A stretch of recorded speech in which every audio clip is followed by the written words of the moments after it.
sedih. Begitu dingin dunia yang kau huni, jika tak ada tempatmu kembali.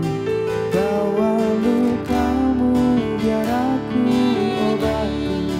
Tidakkah letih kakimu berlari? Ada hal yang tak mereka mengerti. Beri waktu untuk bersandar sebentar. Selama ini kau hebat, hanya kau tak didengar. Selama ini kau hebat, kau pastikan didengar.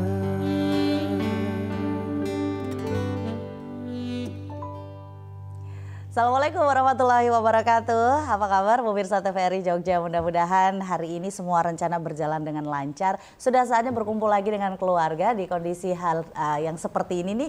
Pas banget kalau kita ngobrolin hal-hal yang memang ada urusannya sama keluarga, urusannya sama lingkungan gitu ya. Kita kembali lagi dalam ranah publik dan kali ini akan mengangkat tema mengenai upaya menekan angka bunuh diri. Belum ngapa-ngapain udah ngomongin yang seperti ini ya. Sementara di luaran sana viral banyak artikel terkait dengan hal ini. Apa sih penyebabnya gitu ya? Kita akan cari tahu lebih banyak. Kalau berbicara mengenai yang satu ini adalah salah satu penyebab bunuh diri yang katanya adalah depresi.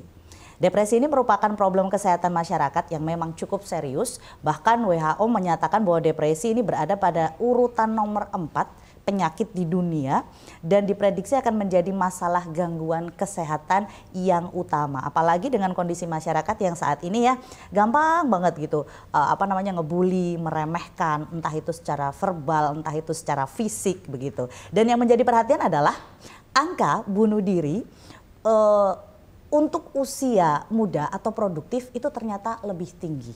Ya, dan untuk itu menyambut Hari Pencegahan Bunuh Diri Sedunia atau World Suicide Prevention Days 2023 pada 10 September 2023, WHO mengambil tema Creating Hope Through Action. Seperti apa selengkapnya kita akan cari tahu. Penyebab bunuh diri itu sebenarnya apa sih?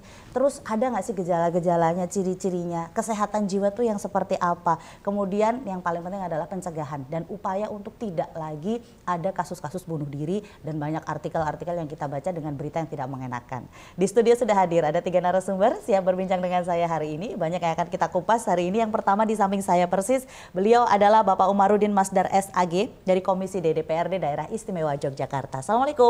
Waalaikumsalam warahmatullahi wabarakatuh. Iya, temanya agak berat nih Pak.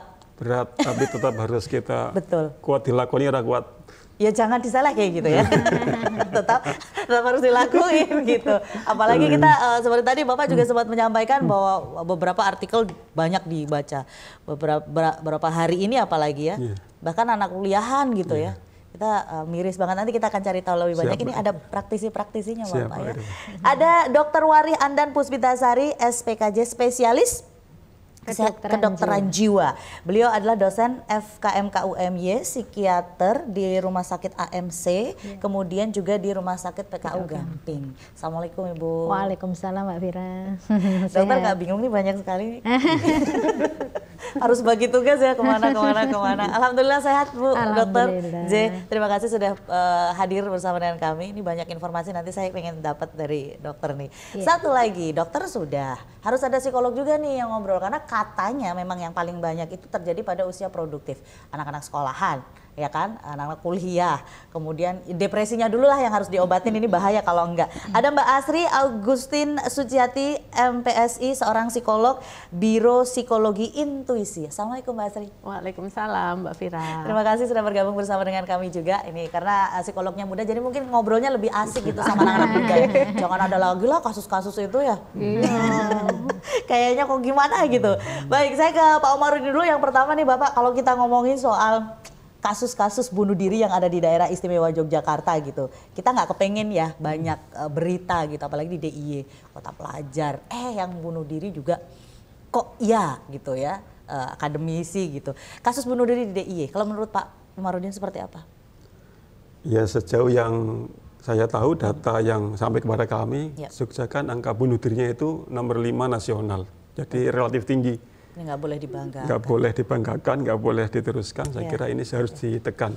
Maka karena itu saya kira semua pihak harus punya komitmen, concern yang sama. Bagaimana ini bisa dideteksi secara dini dan dicegah dengan sebaik-baiknya. Karena bunuh diri itu beda dengan misalnya angka penyakit. Kalau penyakit ketahuan penyakitnya kan terus diterapi, direhabilitasi. Kalau udah bunuh diri nggak bisa diterapi, nggak bisa direhabilitasi. Maka kita harus menguatkan pencegahan dan deteksi dini, dan itu tugas kita semua komponen masyarakat agar di Jogja tidak ada lagi angka bunuh diri yang tinggi. Kita terus menekan dan kalau bisa nol. Yang kedua, karena ini terkait dengan banyaknya kasus itu ada anak-anak muda. Padahal anak muda itu ya masa depan kita. Itu juga harus lebih diseriusi lagi agar jangan sampai terjadi lebih banyak lagi.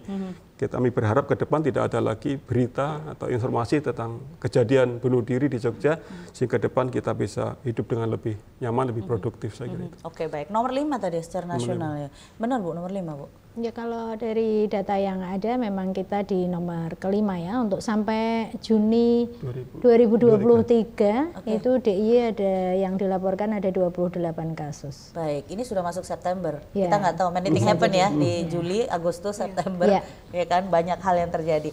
Angka kasus bunuh diri di Indonesia, ini Jogja nomor 5 secara nasional. Faktor resikonya sebenarnya apa sih Bu penyebab bunuh diri itu Bu? Iya Mbak Fira. Jadi kalau kita bicara bunuh diri itu kan sebenarnya bukan sebuah diagnosis penyakit ya, sama seperti yang Pak Umar sampaikan tadi, tapi satu kondisi yang kaitannya sangat erat dengan masalah kesehatan jiwa gitu. Kalau kita membahas tentang bunuh diri, ya akan sangat erat kaitannya dengan berbagai masalah kesehatan jiwa, diagnosis gangguan jiwa, dan data menunjukkan bahwa sebagian besar kasus bunuh diri itu terjadi pada beberapa jenis gangguan jiwa, diantaranya depresi, bipolar, bisa pada penyalahguna zat, schizofren, itu yang angkanya cukup tinggi untuk terjadi resiko bunuh diri.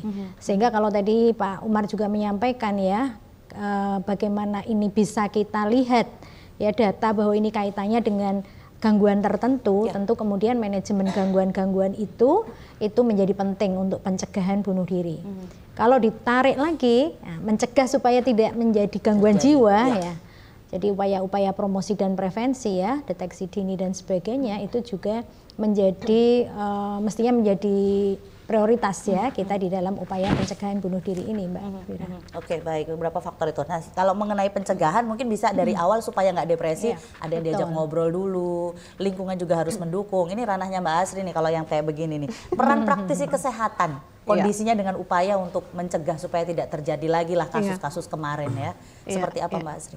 Kalau untuk praktisi kesehatan sebetulnya di Undang-Undang Kesehatan Jiwa sendiri nomor 18 tahun 2014 itu sudah disebutkan Mbak Fira. Ada upaya preventif, kemudian promotif, kemudian kuratif dan rehabilitatif. Jadi 4 ini yang kita memang sudah ditugaskan gitu ya. Nah, untuk dalam rangka pencegahan ini memang di promotif dan preventif. Promotif itu misalnya edukasi seperti ini. Kemudian preventif ya kita bisa kemudian meningkatkan pola pengasuhan gitu. Jadi memang praktisi kesehatan sudah punya tanggung jawab sendiri, tapi kita tidak berdaya nih kalau tidak dibantu oleh masyarakat. Oke, gitu. baik. Promotif ini salah satunya kita ngobrol begini betul, ya. Yang lebih mengena ke masyarakat ya seperti apa tuh?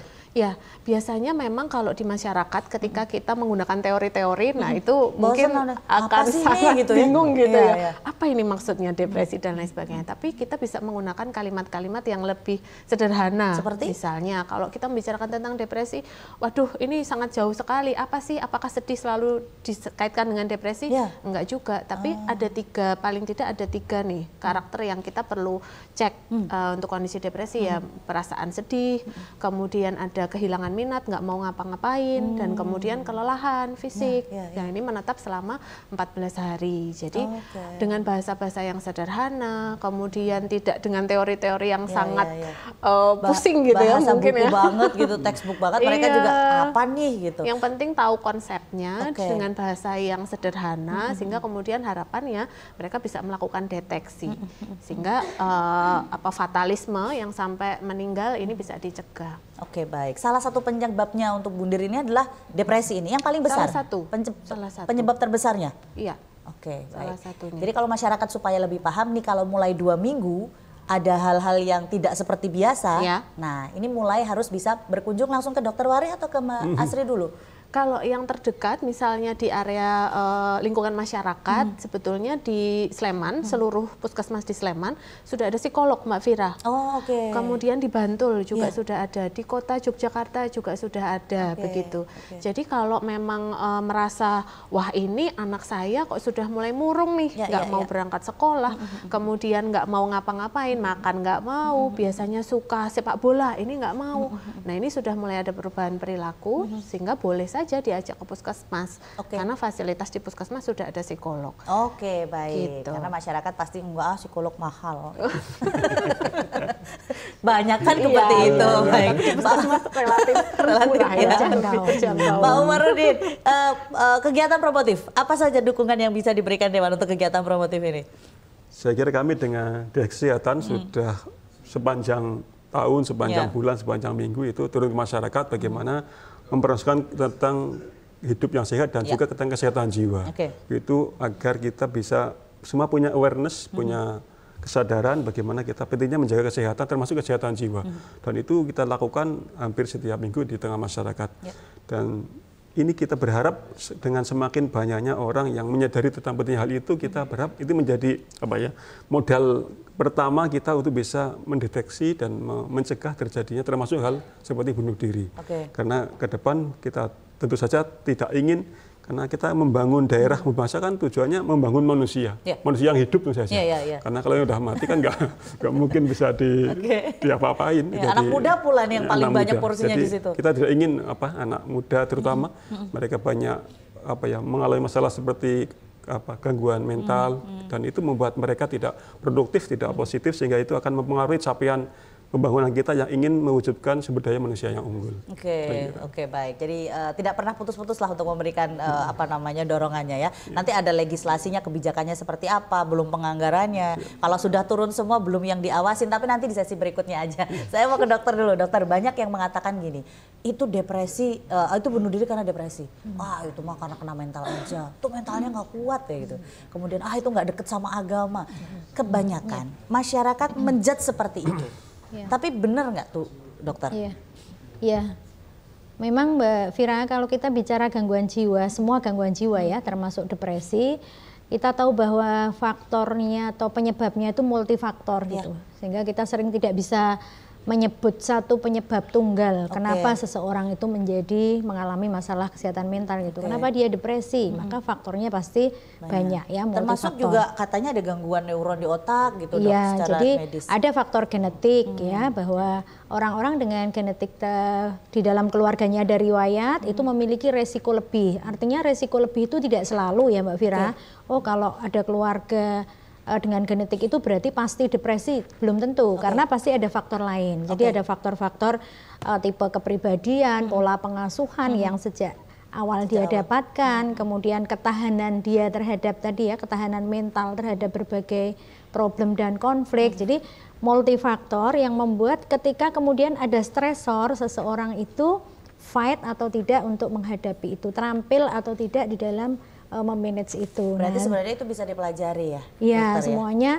Jadi kalau kita tahu faktornya kan kemudian penguatan-penguatan itu bisa kita lakukan. Mungkin nanti Bu Azri juga bisa. Bagaimana sih seseorang itu supaya memiliki daya resiliensi yang tinggi? Yang namanya remaja, dewasa kan banyak stresor dari luar ya. Dia punya tuntutan yang banyak dan sebagainya. Bagaimana dia bisa memanage itu dengan baik? Kemudian bagaimana komunikasi dia, kecerdasan sosial dia, itu kan semua bisa dibangun Mbak Vira ya. Sehingga kalau kita ketemu dengan orang-orang dengan masalah kesehatan mental, memang betul Mbak Ira, sebisa mungkin kita tidak menjudge mereka dengan pernyataan-pernyataan yang justru membuat mereka malah semakin turun. Tapi bagaimana kita bisa mensupport, bukan memaklumi tetapi kita bisa memberikan support. Supportnya dalam bentuk apa setelah yang satu ini? Tetaplah bersama kami akan segera kembali tentunya setelah jeda berikut dalam Ranah Publik.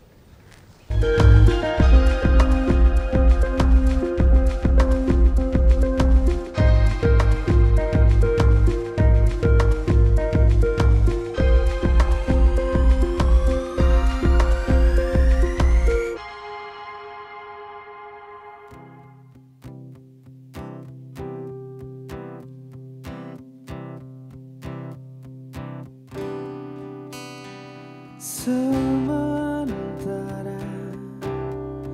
teduhlah hatiku, tidak lagi jauh, belum saatnya kan jatuh. Sementara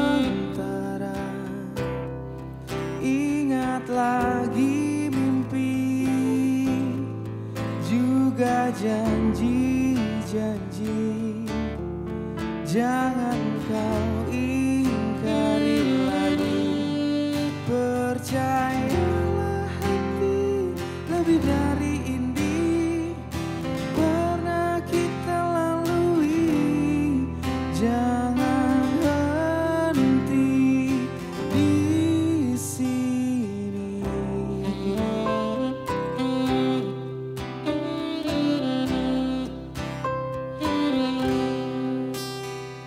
Sementara lupakanlah rindu, sadarlah hatiku, hanya ada kau dan aku. Dan sementara akan ku karang cerita tentang mimpi jadi nyata, untuk asa kita berdua. Percaya hati, lebih dari ini pernah kita lalui. Takkan lagi kita mesti jauh melangkah, nikmatilah lara. Percayalah hati, lebih dari ini pernah kita lalui. Takkan lagi kita mesti jauh melangkah, nikmatilah lara. Untuk sementara saja, untuk sementara saja.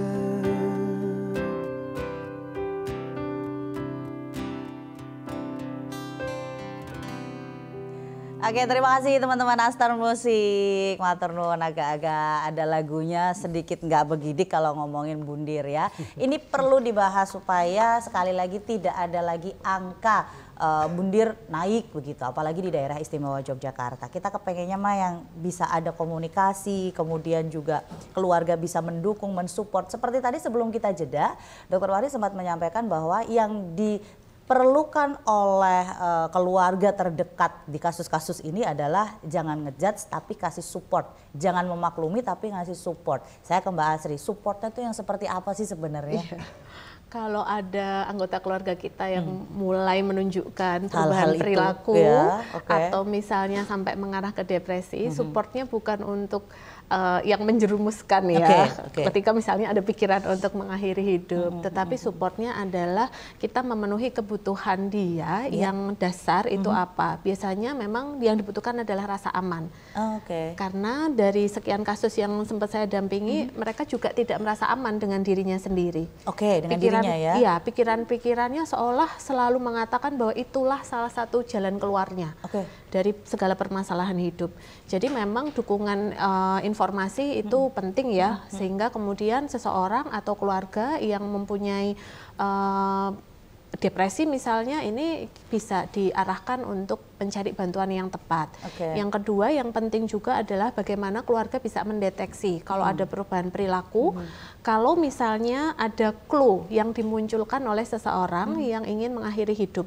Karena kadang-kadang nggak kelihatan Mbak Vira, tiba-tiba kemudian sudah meninggal gitu. Nah, keluarga harus punya kepekaan nih, perlu punya kepekaan. Misalnya beliau sudah sering meminta maaf, kemudian menyampaikan bahwa saya kayaknya ingin menyusul orang yang sudah berpulang, misalnya misalnya, atau kalau yang sudah punya penyakit kronis tidak mau minum obat lagi, atau misalnya merasa saya ini terjebak nih dengan situasi dan saya kayaknya butuh jalan keluar. Nah, yang menjadi problem kadang-kadang keluarga terdekat atau orang sekitar ini nggak aware, nggak care ya, nggak paham gitu ya bahwa sebenarnya mereka mencari bantuan. Padahal itu clue ya. Clue, karena kalau kita bicara tentang seseorang yang punya keinginan untuk bunuh diri, sebetulnya mereka tidak ingin mengakhiri hidup. Yang ingin mereka akhiri adalah rasa sakitnya. Nah, tapi tidak tahu harus kemana. Jadi memang sebagai keluarga kita perlu melakukan deteksi juga, dan setelahnya mau dibawa kemana ini? Ya tentunya ke profesional kesehatan mental untuk ditindaklanjuti. Gimana mau tahu clue-nya, ketemu aja jarang di keluarga. Nah, itu yang terjadi yang memang sekarang. perlu dikuatkan ya. Kalau ketemunya hanya gimana sekolah, oke ya sudah. Lalu masuk ke kamar sendiri-sendiri. Aduh, ini sayang banget. Ketemunya di grup keluarga. Bahkan satu rumah aja punya satu grup WhatsApp khusus keluarga. Benar ya, Pak Marun ini? Oke, baik. Nah, kalau tadi support yang diberikan oleh lingkungan sekitar, keluarga terdekat. Kalau supportnya dari DPRD Daerah Istimewa Yogyakarta, ada nggak sih Pak regulasi yang ada di Daerah Istimewa Yogyakarta dalam upaya pencegahan bunuh diri yang khusus begitu, ada nggak sih Pak? Kalau terkait dengan tadi masalah kesehatan jiwa atau mental, dari IE baru mengesahkan Perda nomor 13 tahun 2022 baru tentang kesehatan jiwa. Jadi itu sangat baru. Dan tapi kalau misalnya itu dilihat dari kata Bu Wari tadi, itu masalahnya sangat kompleks, sangat kompleks ya, tidak bisa dari situ saja. Misalnya kalau tadi Mbak Asri mengatakan ada soal tidak ada rasa aman anak-anak kita, maka kita telah membuat perda tentang perlindungan hak anak misalnya. Itu kan juga ingin membuat mereka aman, nyaman sebagai seorang anak, sebagai remaja. Kalau itu menyangkut kemiskinan mah, karena dia mungkin nggak punya uang terus ingin ada perda tentang pengentasan kemiskinan. Kalau lansia yang tadi yang Mbak Vira sebut, ada perda tentang lansia. Semua sudah dibuat karena kita ingin sebenarnya semua bisa menjalankan tugas fungsi kehidupan masing-masing dengan sebaik-baiknya, dengan semaksimal mungkin, dan itu yang kita harapkan. Karena memang kehidupan ini atau hidup ini harus kita jaga. Itu misalnya ada Deklarasi Universal tentang Hak Asasi Manusia, itu bagaimana pentingnya kita menjaga kehidupan. Undang-undang dasar kita tentang hidup yang layak, bukan mati yang layak, tapi hidup yang layak. Semua tentang kehidupan. Semua tentang kehidupan. Jadi kita ingin hidup ini bermanfaat, bermakna, maka pemerintah bersama kami telah membuat semacam prakondisi biar semua kelompok masyarakat bisa hidup dengan nyaman, dengan aman, dan juga dengan bahagia. Karena kalau tidak bahagia juga menjadi faktor. Tapi karena tadi saya dikatakan Bu Wari itu faktornya tidak satu, itu yang harus kita benar-benar meneliti dengan baik sesama agar upaya kita mendeteksi dini, mencegah kita bisa berjalan dengan baik. Saya membaca ada tesis S2 tentang kasus bunuh diri di Gunung Kidul misalnya. Dari situ, dari kesimpulan saya baca bahwa ternyata ada misalnya faktor yang tadi Mbak Vira menyebutkan, ketika masyarakat dikenalkan dengan nilai-nilai budaya agama yang baik, itu bisa mencegah angka bunuh diri. Itu ada tesis S2, saya baru baca kemarin, tadi itu bisa menekan angka itu, karena bagaimanapun budaya agama kan mengajar kita untuk hidup yang baik, yang manfaat. Dan itu semakin dikuatkan juga mungkin bisa semakin jadi macam kanopi untuk bagaimana kita bisa mencegah itu secara dini, mulai dari diri masing-masing, dari lingkungan masing-masing. Oke, baik. Dan balik lagi ke sosial budaya ya, ketemu lagi sama masyarakat. Kalau misalnya masyarakat atau lingkungannya tidak mendukung, ya sudah selesai. Nah, ini kita berkaca ke dokter lagi. Dokter tadi mengenai penyebab depresi, ada genetik, non genetik. Orang sering menyampaikan keturunannya begitu kok. Nah, ini loh, Dok, apa yang perlu bisa disadarkan ke masyarakat supaya tidak seperti itu lagi ngejudge? Iya. Jadi kalau kita bicara faktor ya, selalu kita ingat bahwa ada faktor yang bisa diubah, ada faktor yang nggak bisa diubah gitu ya Mbak Vira ya. Ada modified factor, ada unmodified factor, sama, semua penyakit sama. Nah kalau kita bicara tentang genetik, kan saat ini tidak banyak yang bisa kita modifikasi ya. Kita tidak tahu kita dilahirkan oleh siapa, itu udah pilihan gitu ya. Kalau misalnya ada faktor genetik di dalam keluarga, yang harus kita ingat banyak faktor lain di luar itu yang bisa kita intervensi gitu. Misalnya faktor-faktor personal ya, membuat seseorang atau anak-anak kita itu memiliki daya juang, daya resiliensi yang tinggi, itu kan bisa diberikan, dilatihkan pada mulai dari pola pengasuhan dan sebagainya. Kemudian faktor lingkungan, bagaimana membuat lingkungan yang aman ya, anti bullying gitu Mbak Azri yang sekarang luar biasa. Jadi faktor-faktor bagaimana seorang anak ini mengalami ketidaknyamanan di lingkungan, ini kan sesuatu yang bisa dimodifikasi.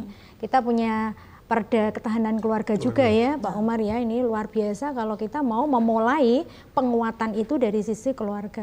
Sehingga yang kayak Mbak Fira sampaikan tadi ya, ketemu aja cuma di WhatsApp itu nggak terjadi gitu ya, karena keluarga itu memiliki kekuatan ikatan yang kuat gitu, sehingga ketika ada satu yang mengalami masalah itu nggak merasa sendiri gitu kan Mbak Fira.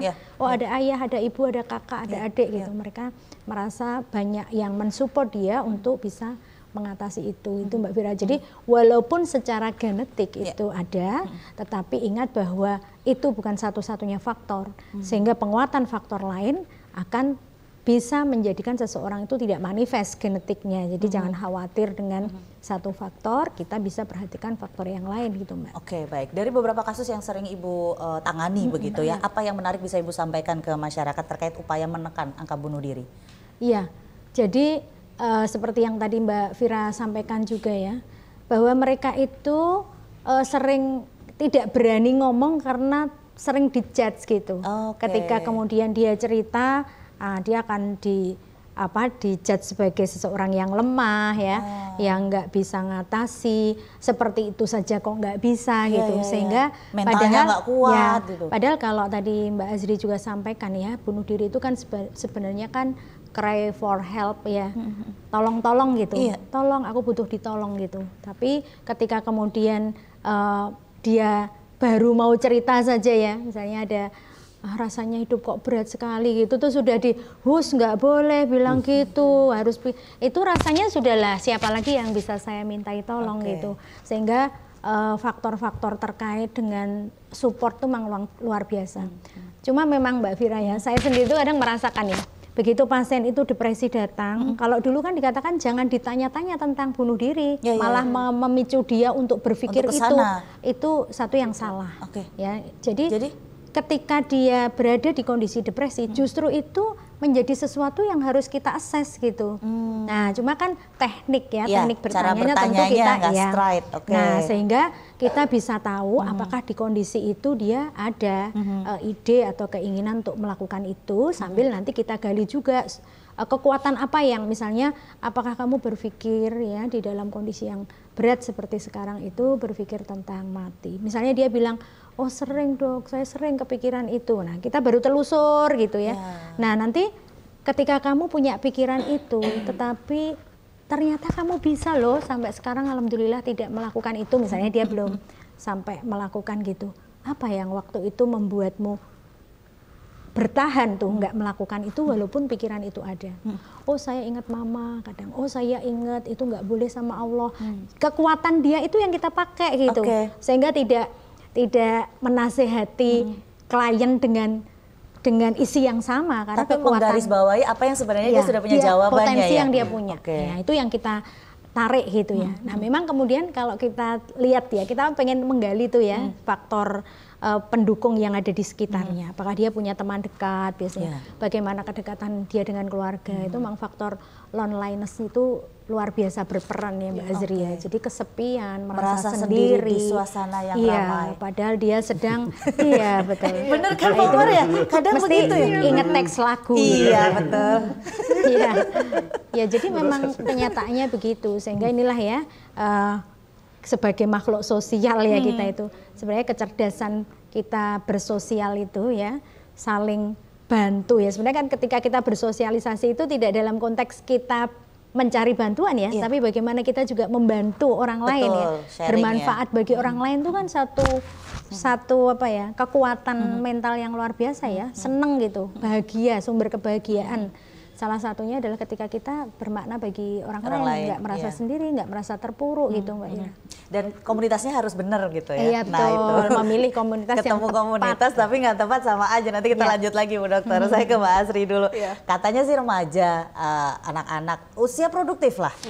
Itu sebenarnya kalau sering beberapa konsultasi gitu ke Mbak Asri, itu gara-garanya kenapa sih? Karena pelajaran susah, doktrin orang tua yang harus ranking 1 atau apa?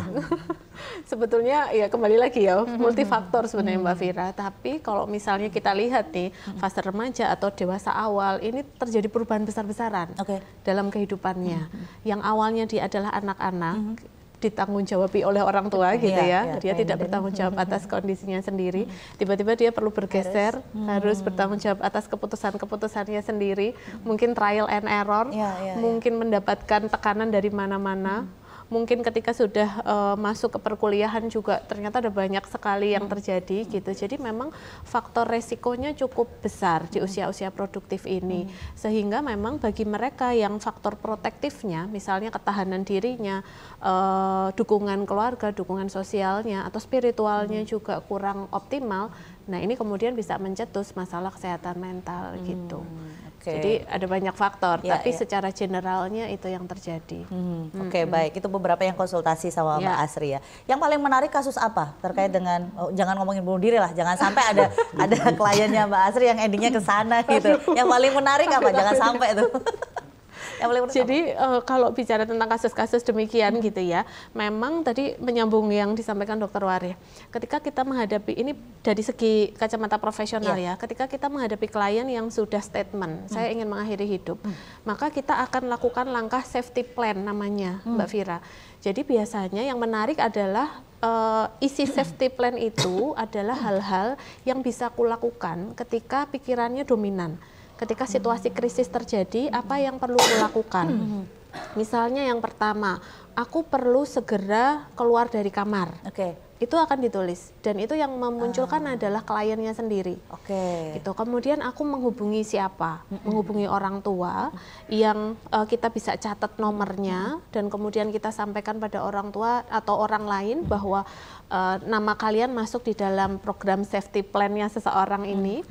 Kemudian ada bahkan yang menyampaikan bahwa aku ingin memeluk kucingku. Nah, hal-hal sederhana ternyata itu menyelamatkan, gitu. Atau misalnya aku bermain dengan adikku, aku nonton film, aku nonton drakor. Nah, kadang-kadang gitu. Jadi memang sangat individual ya kasus per kasusnya. Tapi memang yang menarik adalah bahwa setiap kasus memang punya keunikan sendiri-sendiri. Bahkan untuk hal-hal yang kita mungkin nggak pikir itu bisa menyelamatkan, ternyata itu menyelamatkan. Dan itu kadang-kadang kepekaan itu tidak dimiliki anggota keluarga terdekat malah ya? Nah iya, memang ketika kita sudah bertemu klien, kita buat safety plan, next step-nya kita mengundang orang-orang yang masuk di dalam safety plan itu. Sehingga kita membuat support system khusus untuk kayak 911-nya si klien ini gitu. Keren. Jadi kalau misalnya nanti dihubungi tengah malam, sudah tahu ya, jadi mereka yang menolong juga siap. Apa yang perlu dilakukan itu juga disampaikan dalam sesi konsultasi. Jadi kliennya nggak cuma satu aja dia yang bermasalah, tapi support system di keluarga juga harus diundang ke sana. Siap, nanti akan kita lanjutkan lagi, kita akan jeda terlebih dahulu, tetap bersama kami dalam ranah publik. Tema kita masih mengenai upaya menekan angka bunuh diri. Acara ini merupakan kerjasama dari Dinas Kesehatan Daerah Istimewa Yogyakarta dan juga DPRD Daerah Istimewa Yogyakarta. Kami kembali sesaat lagi.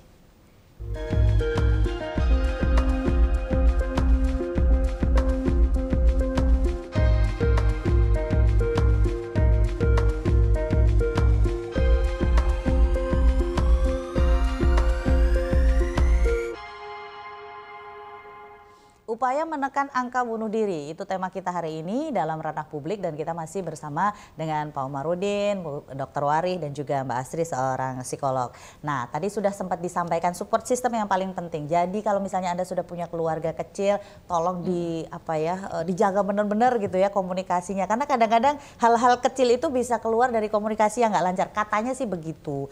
Tapi monggo bisa dicermati lagi. Ini juga menjadi refleksi saya juga begitu ya bersama dengan keluarga-keluarga yang lain. Nah, saya ke Pak Omarudin dulu, Bapak. Tadi sudah ada dukungan secara regulasi, bahwa ternyata di regulasi itu malah lebih detail ya. Tidak khusus bunuh diri aja, tapi di ketahanan keluarga ada, lansia juga ada gitu. Sementara untuk dukungan, tadi regulasi udah, berarti anggaran dan pengawasannya seperti apa, Pak?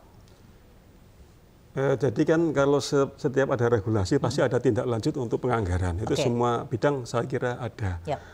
Karena yang ingin kita bangun adalah semacam atau sistem atau ekosistem yang kondusif bagaimana setiap warga masyarakat tumbuh dengan baik, dengan produktif dan dengan bahagia. Itu yang paling penting. Dan kami melihat bahwa ketika kita mengalami masa yang disebut sekarang mengalami masuki era disrupsi, mengalami ketidakpastian, itu juga mungkin tekanan hidup, beban hidup akan semakin meningkat. Saya tadi malam itu lihat di TV itu, misalnya sekarang pasar Tanah Abang itu, yang dulunya pasar grosir terbesar Asia Tenggara, sekarang sepi. Itu kan pasti akan ada tekanan hidup yang banyak. Saya lihat tempat-tempat belanja di Jogja juga mulai, karena era ini era beralih dari yang fisik ke online. Itu juga akan mempengaruhi tekanan hidup setiap manusia. Tapi ternyata dari studi itu bahwa setiap kasus misalnya orang dengan kasus yang sama-sama punya penyakit kronis, yang satu kok bunuh diri, yang satu enggak, ini itu yang harus kita teliti, kita monitoring, kita antisipasi. Sama-sama punya masalah di sekolah, yang satu kok nekat, yang satu enggak, itu kenapa misalnya. Itu pentingnya kita punya beberapa perangkat dan sistem yang memungkinkan kita sebagai warga negara, masyarakat, kelompok punya partisipasi untuk bisa menekan angka bunuh diri. Dan intinya adalah kita ingin bahwa kita hidup dengan ada sistem ekosistem yang baik, yang nyaman, yang aman bagi semua orang agar mereka semua bisa hidup dengan nyaman. Bahwa hidup ini harus kita isi, harus kita hargai dengan kegiatan, aktivitas yang bermakna untuk diri sendiri dan masyarakat.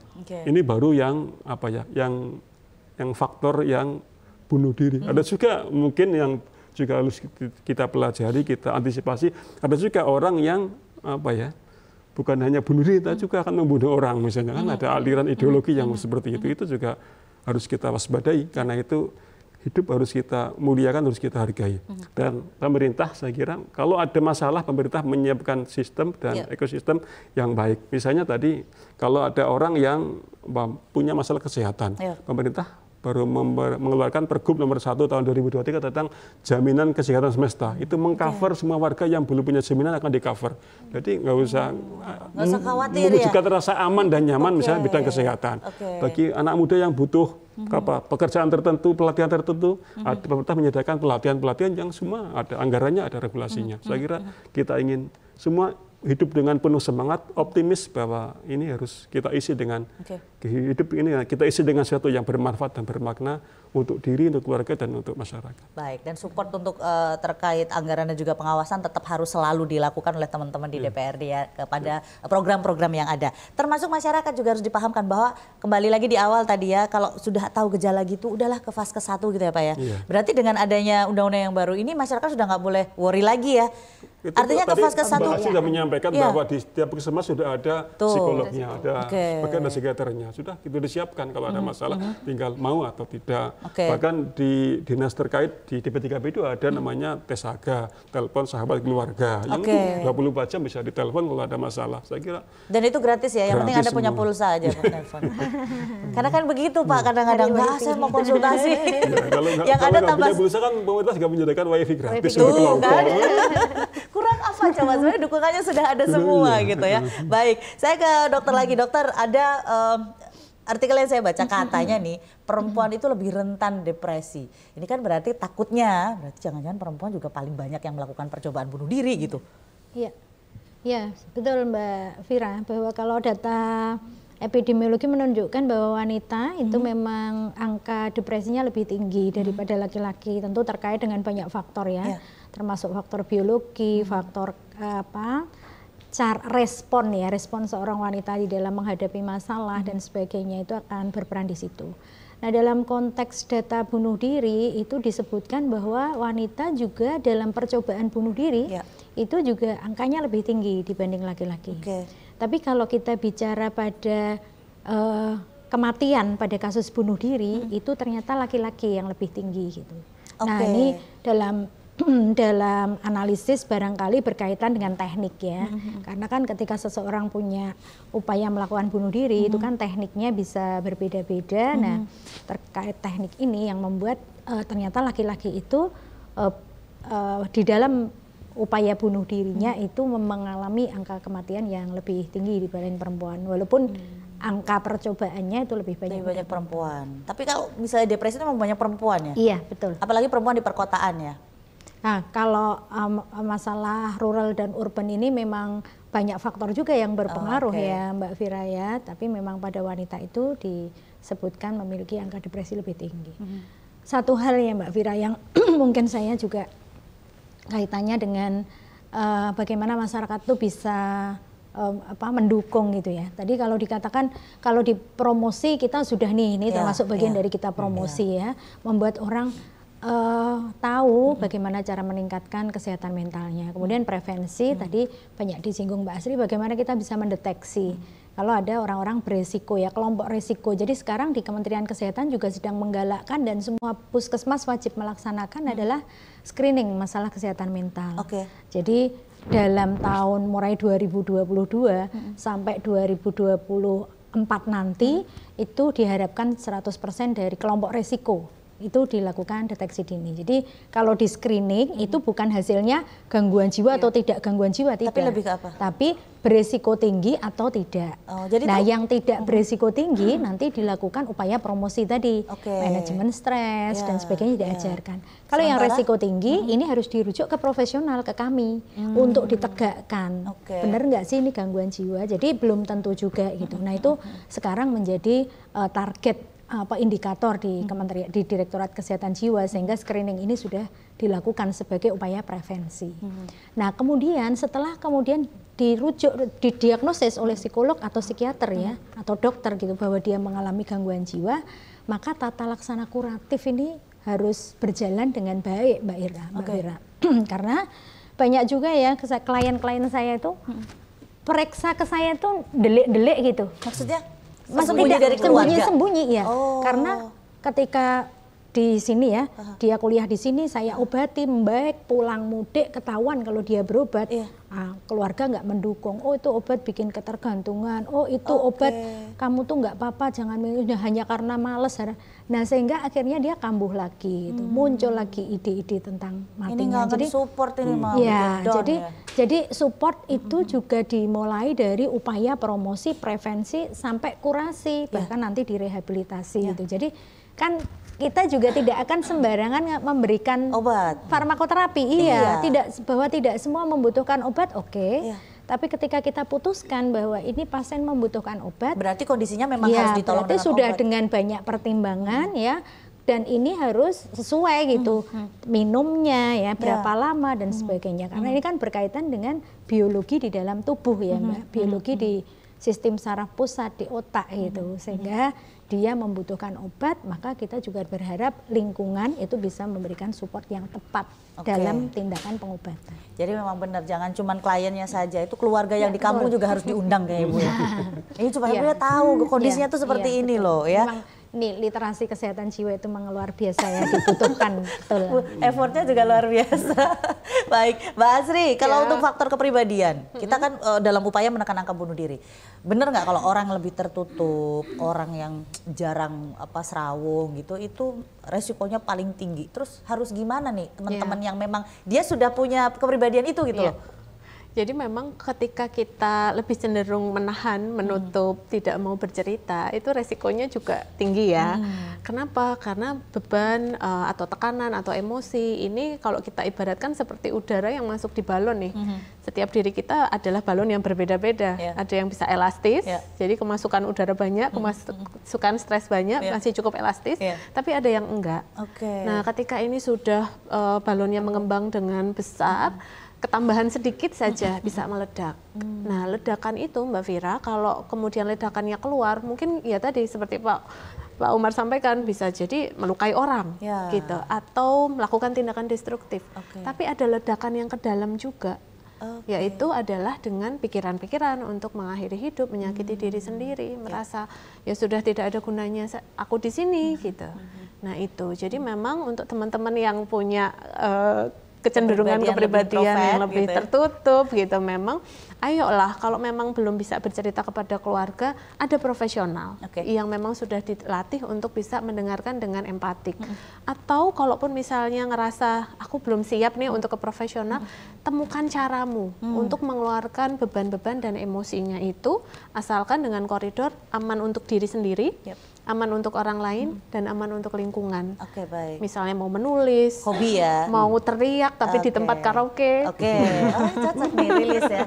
Jadi dicari medianya, asal koridor 3 tadi terpenuhi, nggak apa-apa. Baik. Tahu nggak, saya di barusan juga sedang konsultasi ini sama psikolog. Tapi nambahkan tadi yang Dr. Wai sama Mbak Azri ini kan katanya apa ya? Karena kalau semakin tertutup semakin berisiko. Iya. Makanya tadi kata Dr. Wahri kan laki-laki lebih punya itu, karena kata riset ini, kata data kan setiap hari itu perempuan itu paling nggak 20.000 kata yang keluar, laki-laki cuma 7.000 dipendam. Makanya 3 kali lebih banyak ya Bapak ya. Oke, baik, nanti akan kita lanjutkan lagi. Menarik ini, hampir mau ke sesi terakhir tapi makin panas ngobrolnya ya. Tetap bersama kami akan segera kembali setelah jeda berikut.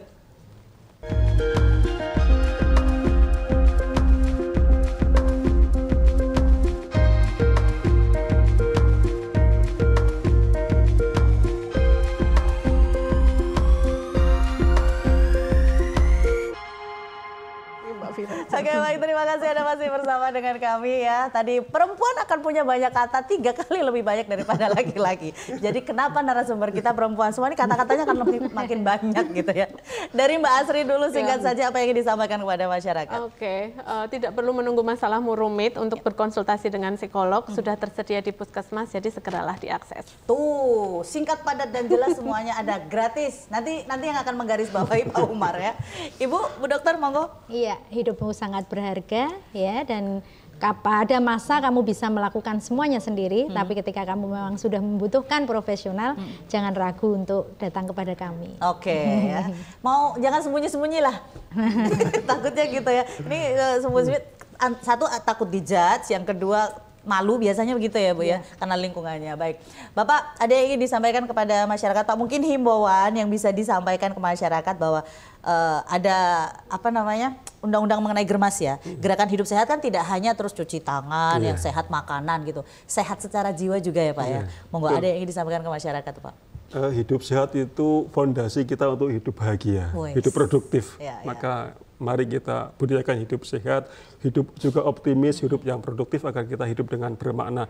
Dan pemerintah bersama kami insya Allah akan selalu membersamai masyarakat untuk bersama-sama membuat hidup kita tetap sehat dan juga tetap produktif. Oke, baik. Meningkatkan kesadaran masyarakat. Satu, tadi Mbak Asri sempat menyampaikan, datanglah ke pusat layanan kesehatan tingkat 1.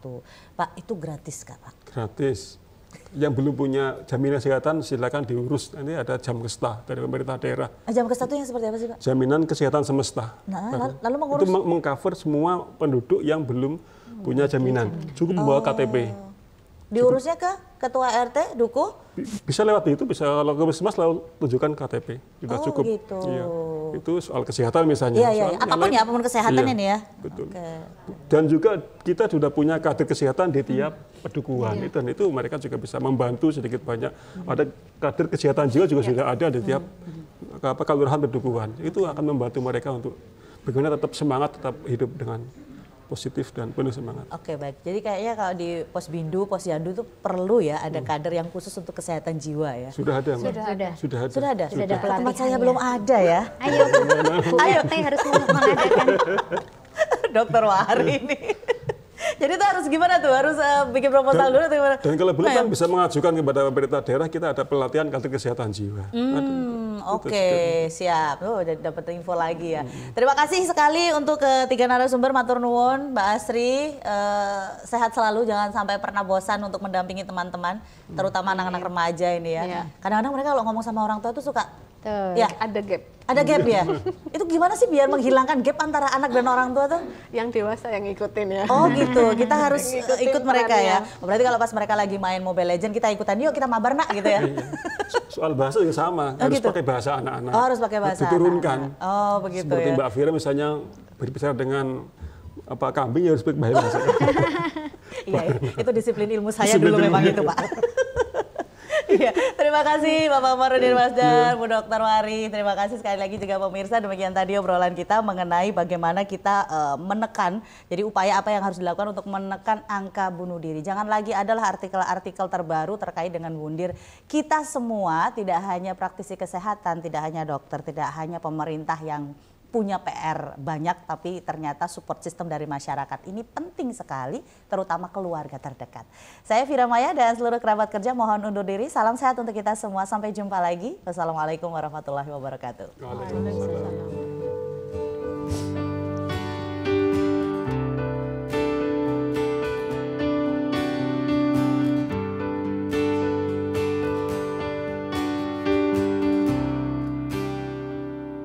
Saat kau jatuh,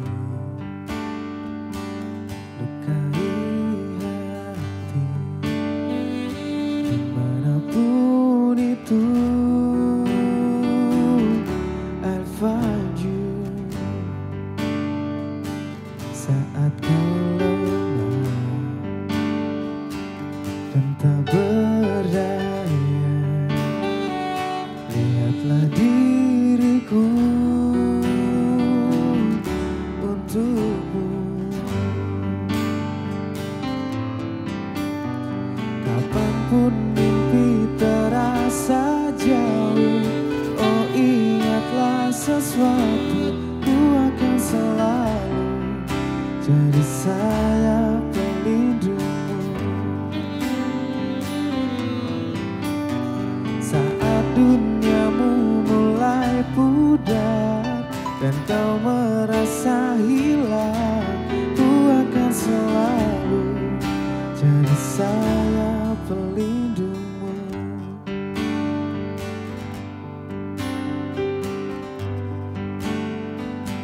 Saat kau takut, oh dan tersesat, dimanapun itu, I'll find you. Air matamu takkan terjatuh,